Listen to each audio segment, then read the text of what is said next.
Hello, नमस्कार। आशा है आप लोग अच्छे होंगे। हम लोग फाइनेंशियल रेशियो एनालिसिस पढ़ रहे थे, जिसमें से हम लोग थ्योरी सब कुछ देख चुके हैं। हम लोग को अब यहाँ देखना है कि कैसे हम लोग न्यूमेरिकल सॉल्व करते हैं। तो मैं बताया भी था कि पहले थ्योरी देख लेते हैं, थ्योरी के साथ भी कुछ क्वेश्चन हम लोग सॉल्व किए थे। लेकिन यहाँ पर देखते हैं टोटल जितना हम लोग पढ़े थे लगभग, उसमें से जो भी मोस्ट इंपॉर्टेंट है, जो कि कहीं भी क्वेश्चन पूछे जाते हैं, या नेट आप एग्जाम दे रहे हो, चाहे JRF एग्जाम दे रहे हो, चाहे कहीं भी आप PhD के लिए एग्जाम दे रहे हो, चाहे आप कोई BCom कर रहे हो या MBA कर रहे हो या MCom कर रहे हो, ये क्वेश्चन पूछे जाते हैं ऐसे। तो यहाँ पर एक देखते हैं टोटल एक साथ कि क्या कैसे सॉल्व किया जाता है। चलते हैं क्वेश्चन देखते हैं किस प्रकार से सॉल्व करते हैं। ओके, देखिए, first of all the summarised balance sheet of PA traders for the year ended 31st March 2015 is given below। देखिए, इक्विटी शेयर दिया है, रिजर्व है, ये क्या है, फिक्स्ड लाइबिलिटी है, ऐसे समझिए। ये भी फिक्स लाइबिलिटी की तरह से है, लेकिन ये क्या है, करंट लाइबिलिटी है। ओके, ये क्या है, fix assets and this is current assets. यहां तक पहले से क्लियर, क्योंकि स्टॉक, डेटर्स एंड कैश क्या है, ये आपके फिक्स्ड करंट एसेट्स होते हैं और ये लाइबिलिटीज होती है। अब यहाँ पर क्या दिया है, following further particulars are given for the year. क्या दिया है, sales 120, earning before interest tax EBIT 30 and net profit after tax 20। Calculate the following for the company, explain the significance of each in the two sentence. दो sentence में बताना भी है, तो ज़्यादा इंपॉर्टेंट नहीं, इंपॉर्टेंट ये है कैलकुलेट करना। देखिए, current ratio, liquidity ratio, profit ratio, different types की रेशियो कैलकुलेट करना है। तो हम लोग 1 बाई 1 करके कैलकुलेट करेंगे।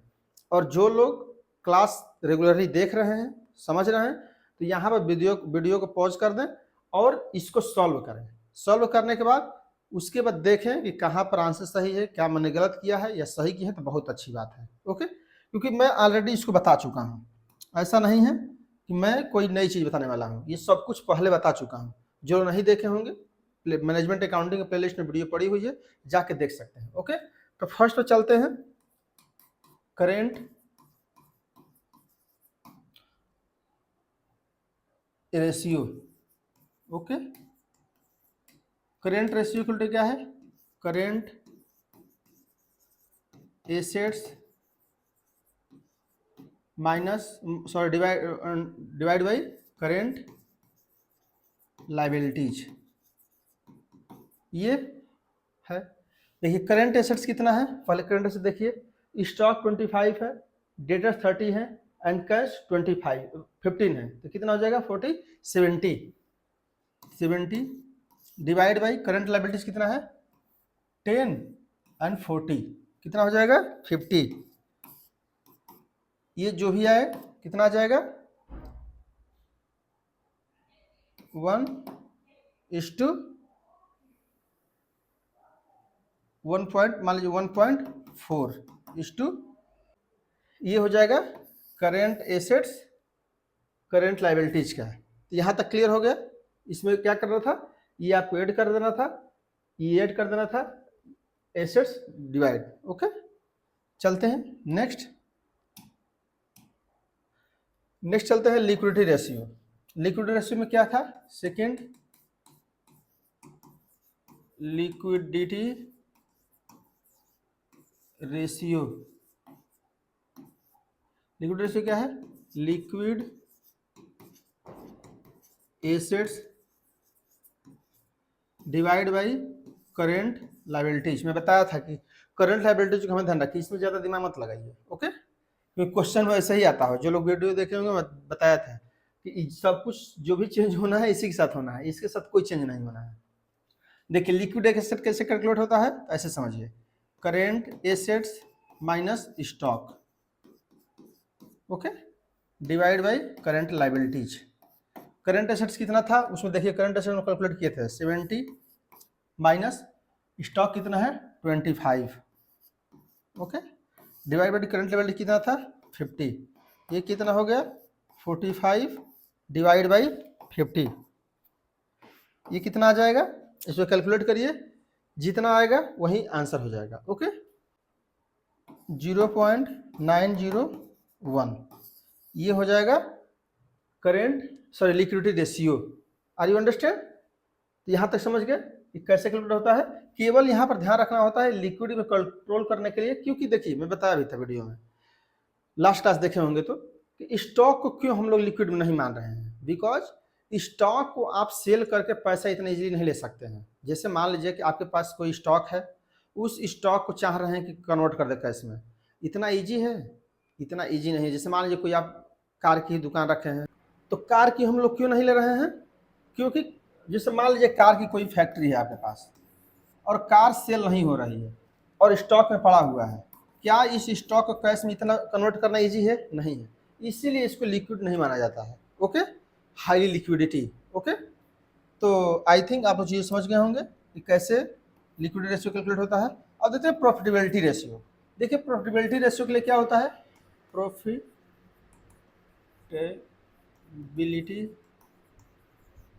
रेशियो। देखिए प्रॉफिटेबिलिटी रेशियो क्या होता है, जो अर्निंग है उसको सेल्स के आधार पर प्रॉफिटेबिलिटी देखी जाती है कि सेल्स के आधार पर प्रॉफिटेबिलिटी कितनी है, कितना अर्निंग कर रहे हैं। ओके, तो यहाँ पर क्या हो जाएगा, EBIT earning before interest and tax divide by sales. Okay, देखिए सिंपल से दिया है, अर्निंग बिफोर दिया है 30। ओके, सेल्स कितना दिया है 120। ओके, तो कितना हो जाएगा, और मल्टीप्लाई बाई 100 मान लीजिए, तो यहाँ पर क्या हो जाएगा 300 divide by 12,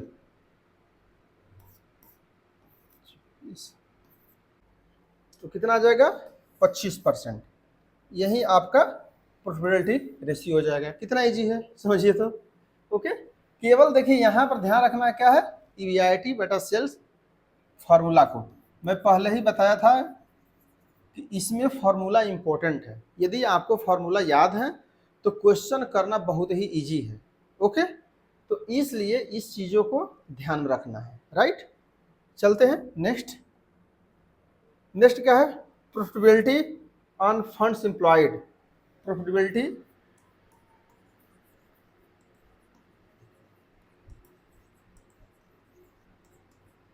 funds employed. Okay, अब यहाँ पर क्या है कि कितना फंड्स को एम्प्लॉय करके आप अर्निंग कर रहे हैं, इसको देखा। तो देखिए EBIT divide by capital employed, इसका फार्मूला होता है कैपिटल एम्प्लॉयड। देखिए जो पहले से क्लास देखे होंगे उनके लिए बहुत इजी होगा, और जो डायरेक्ट इसी पहुंचे होंगे न्यूमेरिकल पे तो उनके लिए तो बहुत डिफिकल्ट हो जाएगा। तो भी कोशिश करिए, आप लोग को पता चल जाएगा कैसे सॉल्व किया जाता है। ओके, तो देखिए EBIT दिया ही है 30, और कैपिटल एम्प्लॉयड को बताया था कैपिटल एम्प्लॉयड कितना है, कैसे कैलकुलेट होता है, जो इक्विटी है, रिजर्व एंड सरप्लस है, प्रॉफिट है, ये तीनों को कैपिटल एम्प्लॉयड माना जाता है। आपको मैं बताया था दो तरीके से, कि या तो इसको जोड़िए माइनस कर दीजिए तो भी ये आएगा, या तो तीनों को ऐड कर लीजिए। तो सबसे इजी है कि इसी को ऐड करना होता है। ओके, क्योंकि ये पहले ऐड करिए पूरा, फिर इसको तीनों को माइनस कर दे, क्योंकि आएगा तो भी तो उतना ही। ओके, इसे मान लीजिए कि 255 है और इसमें से 50 घटा दीजिए तो कितना आ जाएगा 205 आएगा कि नहीं, 255 माइनस 200, सॉरी ये जो कितना है ये 50 घटा देंगे कितना आ जाएगा 205, और ऐसे भी ऐड करेंगे तो कितना आएगा 60, ये भी 205 आएगा, तीनों को ऐड करेंगे तो भी। तो तीनों तरीके हैं, दोनों तरीके हैं आप यूज करने के लिए। तो सबसे इजी यही होता है कि इसको ऐड कर लीजिए, तो कितना आ जाएगा 205 मल्टीप्लाई बाई 100। ओके, अब इसको सॉल्व करिए, जो आएगा वही आपका आंसर हो जाएगा 14.63, ये आपका आंसर हो जाएगा। Right, probability fund employed ratio. Right, चलते हैं नेक्स्ट, डेटर टर्नओवर। नेक्स्ट क्या है, debtor turnover ratio. Debtors turnover ratio, debtors turnover ratio कैसे कैलकुलेट होता है, इसके लिए sales divide by debtors. Okay, देखिए सेल्स कितना है 120, डेटर्स कितना है, देखिए डेटर्स यहाँ दिया है 30, तो यहाँ पर क्या करना है, सेल्स कितना है 120 एंड डेटर्स कितने हैं 30, कितना आ जाएगा 4 टाइम्स, सिंपल सा। ओके, कितना इजी है सोचिए। नेक्स्ट, समझ में आ रहा है ना, नहीं समझ में आएगा तो आप देखिए, जिसको समझ में नहीं आ रहा है समझिए कि वो शुरुआत से वीडियो नहीं देख रहा है, शुरुआत से क्लास नहीं ले रहा है। अगर शुरुआत से देखेगा तो ये बहुत इजी है। नेक्स्ट क्या है, स्टॉक टर्नओवर। स्टॉक टर्नओवर, देखिए स्टॉक का टर्नओवर कितना, देखिए स्टॉक क्या है इसमें 25, ओके। स्टॉक क्या है टर्नओवर में, स्टॉक क्या है 25, तो यहाँ पर क्या होता है सेल्स स्टॉक टर्नओवर, स्टॉक कितना है, तो सेल्स कितना है 120, स्टॉक कितना है 25, ओके। इसको कैलकुलेट करिए कितना आएगा 4.8 टाइम्स, ओके। ये इसका आंसर हो जाएगा, 4.8 टाइम्स टर्नओवर हो रहा है। इसका मतलब क्या है कि कोई भी उसके पास सेल्स है उसको 4 टाइम्स उसको सेल कर रहा है, सिंपल सी बात है, राइट। चलते हैं एवरेज कलेक्शन पीरियड, देखिए नेक्स्ट क्या है average collection period. Average collection period कैसे कैलकुलेट होता है, देखिए जो शुरुआत में क्लास लिया होगा फाइनेंशियल रेशियो एनालिसिस का, तो उसमें बताया था कि जब आप पीरियड कैलकुलेट करते हैं तो इसमें क्या करते हैं उसको अपोजिट कर देते हैं। तो जैसे इससे पहले वाला में जो इसमें कैलकुलेट किए थे तो हम लोग क्या किए थे, सेल्स प्लस डेटर किए थे। अब क्या करिए debtors divide by sales multiply by 12 month, month कितना होगा 12, ओके। दिन में दिया होगा दिन में देखा जाएगा, ओके, कोई उससे दिक्कत नहीं है। डेटर्स कितने हैं, डेटर्स है 30, सेल्स कितना है सेल्स 120 मल्टीप्लाई बाई 12, तो कितना आ जाएगा 3 मंथ, ओके। ये 3 मंथ क्या हो गया, आंसर हो गया, right. Next return on equity, return on equity. Return on equity के लिए क्या मैंने फार्मूला बताया था, P profit after tax divide by equity, जो भी इक्विटी मतलब कि शेयर होल्डर्स फंड है, इसको दिखाता है शेयर होल्डर्स फंड, ओके। यहाँ पर देखिए प्रॉफिट आफ्टर टैक्स, देखिए यहाँ पर दिया है 20, ओके, तो 20 शेयर होल्डर्स फंड। देखिए शेयर होल्डर्स फंड कैसे कैलकुलेट किया जाता है, जो जो ये है इसी को शेयर होल्डर्स फंड भी कहा जाता है। तो ऐसे समझिए कि इसको चाहे शेयर होल्डर्स फंड कहा जाए चाहे कैपिटल एम्प्लॉयड कहा जाए, सब एक ही है। तो शेयर होल्डर फंड्स में क्या करेंगे 140 प्लस 45 प्लस 20 मल्टीप्लाई बाई 100, तो 20 ये कितना आ जाएगा 40 205, ओके। इसको कैलकुलेट करिए कितना आएगा 9.76, तो ये क्या हो जाएगा इसका आंसर हो जाएगा। तो इस प्रकार से देखिए कितना इजी से सब कैलकुलेट हो गया। तो इसी प्रकार से कोई भी क्वेश्चन को आप लोग सॉल्व करते हैं, राइट। तो जो कुछ भी यदि किसी को कुछ प्रॉब्लम आई हो तो पूछ सकता है। देखिए बहुत इजी है, बस क्या करना है आपको कि जब भी आप फाइनेंशियल रेशियो पढ़ना है तो शुरुआत से फाइनेंशियल रेशियोज की जितनी क्लासेस पढ़ी हुई हैं उसको एक साथ देख लीजिए।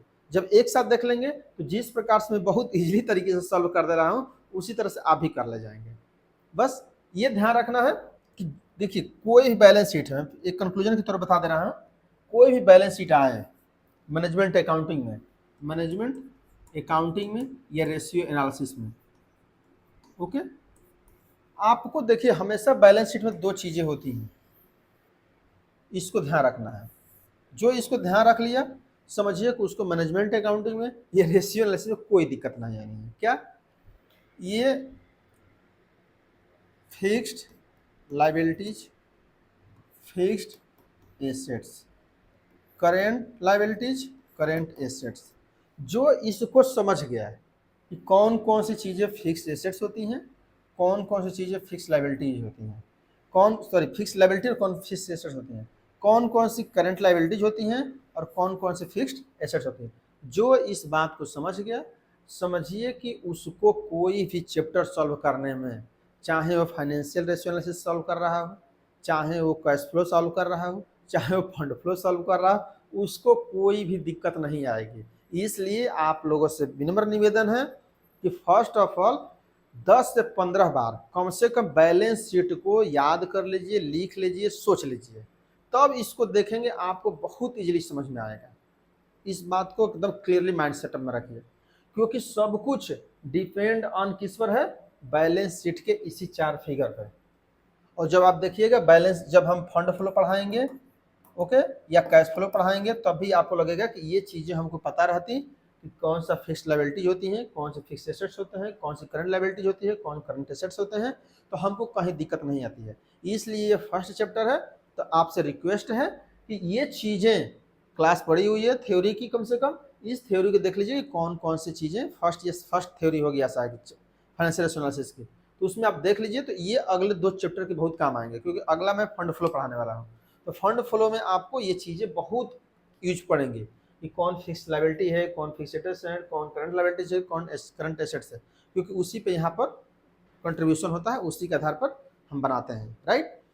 तो यहाँ तक आई थिंक वीडियो आपको पसंद आई होगी।